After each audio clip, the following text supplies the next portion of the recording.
Cursor opens a terminal. Windsurf edits your files. GitHub Copilot suggests your next line. The tools that can act autonomously inside your codebase are no longer rare. So if they all do roughly the same things, why does Claude Code Architecture look so different from the rest? That is exactly the question this series is built to answer. The difference is not primarily in what Claude Code can do. Modern coding assistants have been catching up fast on raw capabilities. The real difference is in why it was built the way it was.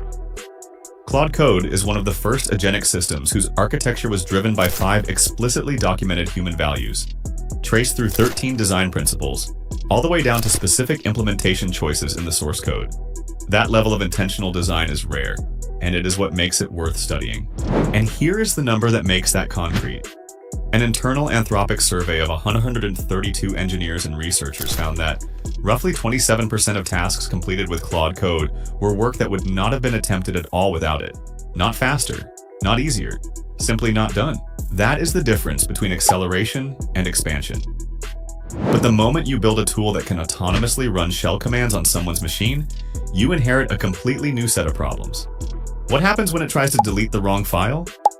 Who decides what it is allowed to do? How does it stay coherent across 50 turns of conversation? These questions have no counterpart in autocomplete. They define what researchers call the design space of agentic systems. This series is built on a deep analysis of Claude Code's publicly available TypeScript source code, spanning 46 pages of findings. But the goal is not just to understand Claude Code, it is to extract the architectural principles behind it so they can be applied to any agentic system you build or work with. Claude Code is the case study. The principles are the payload. This first episode covers the foundation, the values and the principles that every serious agentic design should be built on. Every architectural system reflects what its creators think actually matters. Claude Code's creators documented 5 explicit human values that drove the design. The first one addresses a tension they had to name out loud before they could resolve it. Agents must be autonomous. That is the whole point. But humans must retain control. And those two goals are in direct conflict. Anthropic found that users were approving 93% of all permission prompts Claude Code showed them. At first glance, that sounds like trust. Anthropic called it a system failure. If users approve almost everything, the prompts have stopped functioning as real decisions. So the response was not to add more warnings, it was to restructure the problem. Define clear boundaries the agent operates within freely rather than asking for per-action approval that users have habituated to ignoring. Human decision authority is about the power to choose. The second value is different. Safety is about protection even when that power lapses, even when you are not paying attention, even when you make a mistake. The system is designed to protect you, your code, your data, and your infrastructure whether or not you are being careful. Anthropic's threat model for auto mode identifies 4 specific failure categories the architecture defends against.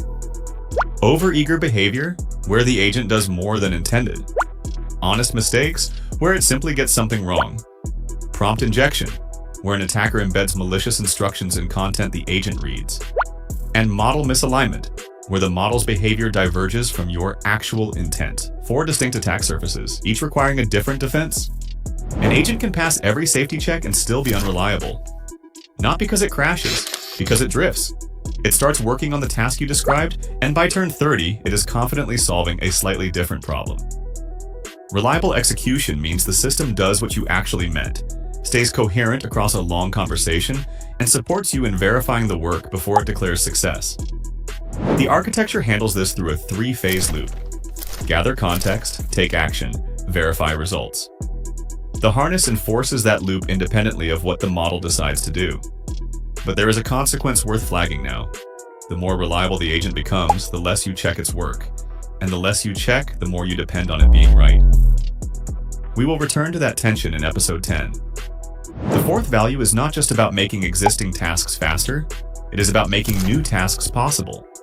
The goal is capability amplification. The system should materially increase what you can accomplish per unit of effort. 27% figure from earlier is the clearest evidence. Tasks that simply would not have been attempted without the tool existing. The architectural bet this forces is significant. The creators described Claude Code as a Unix utility rather than a traditional product, built from the smallest building blocks that are useful, understandable, and extensible. That framing means, do not invest in scaffolding that constrains the model's reasoning. Instead, build a rich operational environment and let the model reason freely inside it.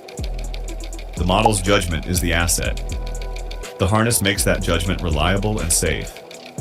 The fifth value starts from a practical observation.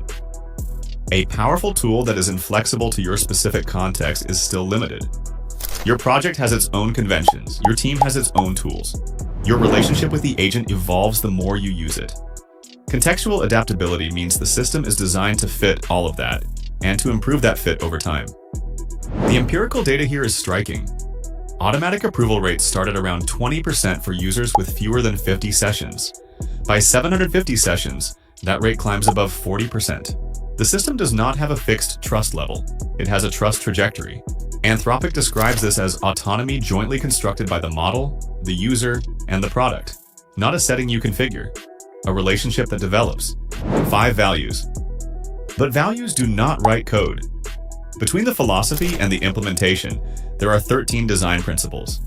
Each one answers a specific recurring question that every coding agent must resolve, and each one exists because something specific breaks without it. Some principles govern safety and authority. Deny first with human escalation. Unrecognized actions are blocked and escalated, not silently allowed. Defense in depth with layered mechanisms. Not one safety boundary, but multiple independent ones using different techniques. Graduated trust spectrum. Not a fixed permission level, but a spectrum users move through over time. Each of these exists because a specific failure mode appears without it. Other principles govern resource management and extensibility. Context as scarce resource with progressive management. The context window is the binding constraint, and 5 separate strategies address it before every model call. Minimal scaffolding with maximal operational harness. Invest in infrastructure around the model, not constraints on it. And composable extensibility through multiple mechanisms. 4 different ways to extend the system, each operating at a different cost and scope. What makes this interesting is the structure. These principles are not a hierarchy where one value owns one principle. They form a mesh. A single principle like defense in depth serves safety, authority, and reliability simultaneously. And a single value like contextual adaptability spawns principles across memory, permissions, and the extension architecture. The system was designed as a whole, not assembled from independent parts. One of the most clarifying observations from the source code analysis is what the architecture deliberately does not do. It does not impose explicit planning graphs on the model reasoning. It does not provide a single unified extension mechanism. It does not restore permission state when you resume a session. These are not oversights, they are direct consequences of the 5 values. Every deliberate absence has a reason. The researchers also apply a 6th evaluative lens that Anthropic itself did not explicitly design toward: long-term human capability preservation. Does a system this capable risk atrophying the skills you need to supervise it? One independent study found developers in AI-assisted conditions scored 17% lower on code comprehension tests. The architecture amplifies your capability today. What it does to your capability over years is a harder question. This is part 1 of a 12-part series covering the complete architecture and design of Claude Code. Each episode goes deep on one subsystem. Next up is the full architectural overview. 7 components, 5 layers, and the 4 design questions that organize everything that follows. If you want the complete picture, subscribe now so you do not miss the next one. 5 values, 13 principles, 1 architecture. You now have the lens. Everything else in this series is what that lens reveals.